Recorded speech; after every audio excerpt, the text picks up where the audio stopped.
Oh, so much fun to be back in Britain. And really exciting to be at this conference, actually. And I'm thrilled to be here with Evan, who is an extraordinary tech leader, I think. We've now worked together sort of on and off for about 7, 8 years. You're sitting on top of a global platform. What are you seeing in the economy? I mean, clearly we heard Larry Summers earlier, a lot of volatility, but as you sort of look over your global empire,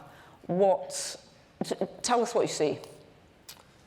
Yeah, well, I think what we've seen, obviously, the magnitude of the response to the COVID pandemic from central banks, from the government, was just extraordinary, right? Both in terms of monetary and fiscal policy, and so that's created an inflationary environment which impacts businesses in different ways. On the one hand, businesses that are very focused on profitability are seeing a huge amount of pressure on their earnings overall, right? And then growth businesses that are really investing in the future are confronting rising interest rates, which are being used to combat inflation, but which are essentially making their earnings in the future less valuable, which is impacting, obviously, the value of their business and how they're thinking about investing. So both large, mature companies that are focused on profitability and smaller companies that are investing in the future are really impacted right now. And I think the challenge that's making it a lot worse is just the uncertainty. And so whenever there's uncertainty in the economy, businesses start to pull back, and we're seeing that in a pretty broad-based way on our platform. Okay. Now, look, there are lots of policymakers in the audience. There are regulators and MPs. We've all been reading about the sort of need for some kind of regulatory framework for tech companies, especially social media companies, which Snap sort of is and isn't, and I'm going to ask you to explain that in a second. But if you were in a regulator's shoes, what are the areas you think they should be focusing on?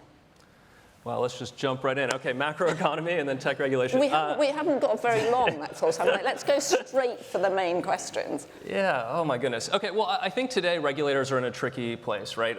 Mostly because the amount of public investment in research and development over the last 50 years or so has declined precipitously. And so governments have become much more reliant on the private sector to invest in the future. And so on the one hand, regulators are very focused right now on supporting the competitiveness of technology companies, as I think they really should. And at the same time, technology companies have grown so much. Snapchat, for example, reaches more than 75% of 13 to 34-year-olds here in the UK. So the scale of the impact of technology companies today means that regulators need to get involved. And I think the challenge that we see on an ongoing basis is just that technology evolves so quickly and regulation happens so slowly that there's really no substitute for moral responsibility inside of the business when it comes to the products that people are creating. And so I think for us, we really advocate for moral responsibility, designing in trust and safety into the products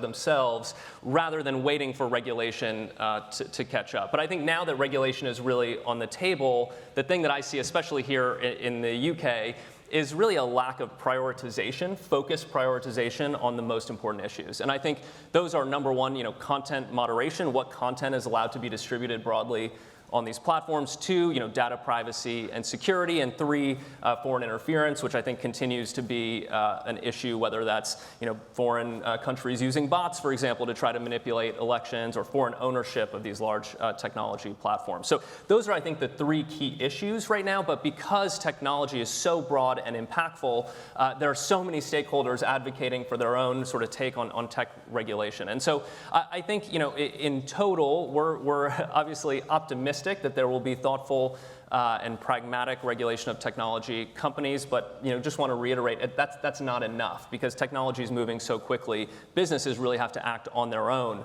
to build products that are supportive of our healthy, free, functioning democracy. All right. So talk a little bit then about design of social media apps. I mean, when you and Bobby Murphy, the co-founder of Snap, started it 10 years ago, Facebook was 8 years in, and you designed it almost in sort of relief to Facebook. Talk a little bit about the differences between the design, the open platform and closed platform, which I feel are terms that get bandied around, but not everybody understands. Well, I think we were quite fortunate because Snapchat came after Facebook and Instagram and WhatsApp and all of these other products. And so we could really see the impact they were having, of course, on us, but also our friends. And what we basically saw were that public feeds of content where your friends were, essentially scoring your content turned into popularity contests. And it made people feel uncomfortable expressing their full range of emotion. So they would only share that 1%, of things that felt pretty or perfect, beautiful, a picture of a vacation or an important life announcement. And so human expression was really getting narrowed because all of this permanent content that was being liked and commented on made people feel judged. And so when we built Snapchat, we first started with an application that opens into the camera to promote self-expression, but then we made sure that there aren't any public likes or comments, and the content actually deletes by default after you send it. And so this made people feel comfortable expressing themselves, and they started using the camera to talk. And now, over 5 billion snaps are created every day on Snapchat on average because people are using their camera to communicate, not just to document and save important moments. So I'm sure there are people in the audience that think, oh, well, but it still contributes to this sense of mental health issues. Anybody who's a parent in the audience has had that moment where, well, you're a parent now too, where you're trying to prise your child off the phone and they've almost got this kind of addiction sort of body language around it. I know I went through a period of that with my 2 sons. Again, talk a little bit about how you think of the mental health issues and some of the things that Snap has been doing, because certainly for regulators, it's a pressure from parents. Yeah, absolutely. So I think, as parents, and especially after the pandemic where our 11-year-old really immersed himself in Roblox, I think for us, our focus has not really been so much on a zero-sum relationship with technology, actually understanding that, our kids are going to use technology, but how are they using it, right? And what services are they using? And understanding the differences, of course, between them. And I think one of the things that we found with Snapchat and in our research is that the most important thing for mental health is actually one relationship with a close friend. And so Snapchat is really designed to support these relationships with close friends, to help people check in with one another and see what's going on and feel comfortable sharing, even when they're unhappy, right? Because they're not, of course, performing for social media or, being evaluated in terms of likes and comments. And so I think for us, as we look at mental health, it's not even, it's not so much just removing the bad stuff, right? Content that's unhealthy or, mechanisms like likes and comments that are unhealthy. It's also about supporting the things that we know positively contribute to mental health, namely those friendships. Okay, so 95% of young people in the States get their news from Snap. The Discover platform is this extraordinary platform that disseminates all sorts of information, but it's all from recognized publishers, right? Can you talk a little bit about how you made the decision to do that, as opposed to having an open platform where anybody can post and it can then go viral? It's a great stat. I actually didn't know that stat. Well, it's a wonderful stat. Well, I think for us, when we started building out our content platform, what we were finding is that, of course, people were making stories for their friends. So stories are a collection of photos and videos in chronological order that disappear after 24 hours. And people were watching all the stories that their friends were making, and they wanted more to watch. And at that time, most publishers that we saw weren't even publishing mobile native content. We had pioneered vertical video, the idea that people hold their phones vertically, so why don't they watch content vertically as well? And so we started working, I think at the time it was just 10 or 11 publishers, to start creating content in that vertical format, and to start experimenting with video. And what we realized is that if we created a closed content ecosystem and we decided which sort of content we wanted to broadcast to our community, that our community would have a better overall experience because they could trust the content that we were distributing. And to be fair, we just simply actually borrowed from the history of broadcast regulation and communications regulation. We didn't really invent anything new there. What we had seen is that over the last 100 years, a lot of developed countries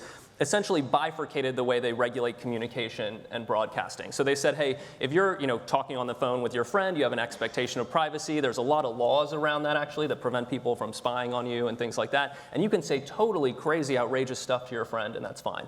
But if you're broadcasting content and you're reaching a really large audience, you have a much higher responsibility to make sure that the content that you're communicating to that audience is accurate. And so what we did with our platform was give people that important, I think, right to privacy in the communication side of our business, but in our broadcast business, get really focused on what content is and isn't allowed, and to enforce those content guidelines in a closed content environment. And I think overall that's really helped our community get a better sense for what's happening in the world and be informed by credible sources. So if you're running some of the other platforms where you have a much more open system, how do you stop? And if you're a regulator sitting in this audience or a policymaker, how do you stop disinformation like we saw particularly during COVID?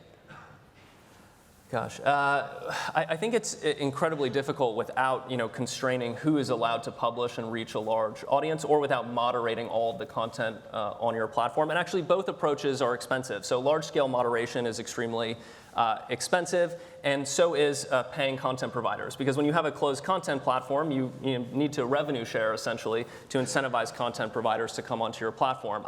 I do think one thing that we've noticed, though, is that only a small percentage of content is actually viewed by a huge number of people. So there's this amazing sort of exponential decay, right? The most popular content, the shows that people want to watch the most, get a huge number of viewers, and that really tails off. And so if I were a regulator, I would be thinking a lot about where is that broadcast threshold? Is it 100,000 people? Is it 10,000 people? And if content is reaching more than, or is it 1,000? If content's reaching more than 10,000 people, for example, that content should be moderated, I think, because it falls into that broadcast category. And that is something that I think is feasible and affordable for these large businesses. Yeah, and it's a super helpful and practical way, I think, about thinking how regulation could actually work.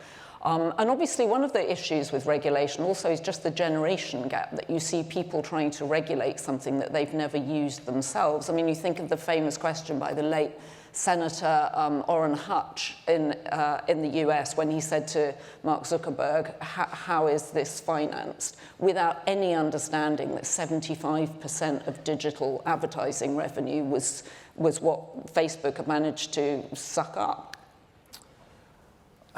I think that sort of gets maybe into a broader topic, which is that young people are one of the most underrepresented groups in government today, and we see that as an enormous challenge. And I think one of the reasons why I was so excited about coming to this conference is because it's oriented around the future. And I think young people in general are thinking about the future a lot more. They're thinking about, what does the long term look like over the next 50 years, plus. And I think, part of that is just due to their age, but part of it is also due to what we see is that young people are just more curious in general about new technology. They're in a mode where their brain is learning all the time. And so I think for us, what we've really focused on doing is trying to bring more young people into leadership around the world. In the US in particular, we have a little mini application called Run for Office. It allows you to just punch in your zip code and find all the elections near you. And then, of course, we connect you with resources to help you run for one of those positions. Because we found 70% of these positions are actually uncontested. And so it's a great opportunity for young people, I think, to jump into local leadership, and obviously facilitate that through technology. And if you haven't watched it, there's an absolutely fantastic homegrown show on Snapchat called Good Luck America with a guy called Pete Hamby, who interviewed all the political candidates. And it's of a completely different sort of vernacular, broadcast vernacular, very entertaining, very well informed, and he's become a huge star. So one of the things you mentioned earlier, and which I want to come to now, because actually it's a perfect news day to talk about it, is the FCC in America. The Commissioner, Brendan Carr, wrote this morning to both Google and Apple, asking them to take TikTok out of their app store on the grounds that it's owned by a Chinese company. And it's almost impossible to think of a parallel to the Chinese ownership of TikTok and the fact that, I think the average amount of time spent on TikTok right now in America and in the UK is 29 hours a month. Enormous audience, most downloaded app in the last year. What are your thoughts about that? Well, of course, they're a fabulous competitor, and they're a very tough competitor because they have access to the Chinese market, and most US technology companies don't. And so they can leverage their strength and success inside the Chinese market to then reinvest and compete with us and with other technology companies in Europe, in the UK, in the US. And so I think from that perspective, it's a different type of competitive challenge for us, even though we've been used to competing with really big companies for a long time. I think, from the government perspective, as you mentioned, I think there have been concerns about, personal data and things like that. But I actually think the bigger, more existential question is really foreign ownership of a broadcaster, essentially. And in the US, for example, but also here in the UK, there have been a lot of regulations over the last 100 years around foreign ownership of broadcasters because people know that information is power. And of course, a lot of these regulations were developed in a time when there was more conflict in the world, around World War II and things like that. But I think to me, that's sort of the existential question looming in the future, which is to what extent are, the United States government, our regulators, certainly here in the UK as well, comfortable with foreign-owned broadcasting, to hundreds of millions of people. And so that, for me, is the thing to watch over the next couple of years. Well, and also as a consumer of it, I am shocked by, especially during the most recent run-up to the Supreme Court decision on Roe versus Wade, the extremes of the content that you get, both for and against abortion, and you can't help feeling that this is whipping up division in the culture. Well, I don't think that challenge is unique to TikTok. I think when you algorithmically rank content based on engagement, what we continue to see is that the most negative and divisive content travels further and faster than positive, more informative, maybe less divisive content. And that really is just because of human nature, right? So people are more likely to click on stuff that's more divisive. And so I think that's, again, why we've thought that it was so important to have a closed content platform. Because if you have a totally open platform and you rank your content based on engagement, then the stuff that is the most divisive and negative travels the furthest and the fastest. And instead, if you do algorithmic ranking in a closed content environment, you get the benefits of that algorithmic ranking, showing personalized content to the right people, for example, but without the risk of spreading very rapidly content that is untrue or more divisive. And so I think when we talk about algorithmic ranking, we also have to talk about the pool of content itself that is being ranked and what's eligible for that ranking, because that's where I think a lot of the challenges are. Okay, so I want to talk to you now about the future. We've heard Elon Musk say that he doesn't believe the metaverse, where everybody goes around with little televisions on their noses, is really kind of viable. Talk a little bit about AR and what the point of it is. I didn't realize, is Elon anti-metaverse? Well, he did say that I don't think he's anti-metaverse, but he did say that we weren't all going to spend our times with little, those horrible Oculus glasses. That, they're heavy and they're weird. They are. And AR is slightly different, and I think people get very confused about what is the metaverse, what is VR, what is AR, and what is the point of it? Yeah, goodness. First of all, AR is very, very different. So I think essentially if you look at Snap, our bet has consistently been on the real world. When you open up the application today, it opens up into the camera, into the world around you. And as we look to the future of computing and how we think computing is going to evolve, we believe that the best way for computing to evolve is really grounded in the world around us. And this would actually just kind of be a continuation of the trend that we've seen in computing as computing has gotten more and more personal. So before you had to leave your house, walk to a building with a mainframe to get access to computing, right? Then it showed up on your desk, and we had this amazing sort of information revolution. Of course, then computing moved to your pocket, and we saw this revolution in communication, I think, which Snapchat has been a part of. But as we look towards the future, we believe that computing is going to get a lot more personal and experiential overlaid in the world around you. So instead of being stuck behind a desk or looking at this tiny phone, you're actually going to be able to use computing in your natural environment. And that also, I think, helps us to stay grounded in this world that we love and is quite different from VR, which is really designed to replace reality. So that's like the long-term bet that we're working on and making, and we think it's an important evolution for computing to become even more personal than it is today. Okay, well, we're out of time, but I want to reassure anybody in the audience who's working on regulatory frameworks and things that the Snap team are very available, not always Evan, but the incredibly well briefed Snap team are very available. And my next task is to introduce the podcaster, the broadcaster, and the investor, Azim Azar. Thank you.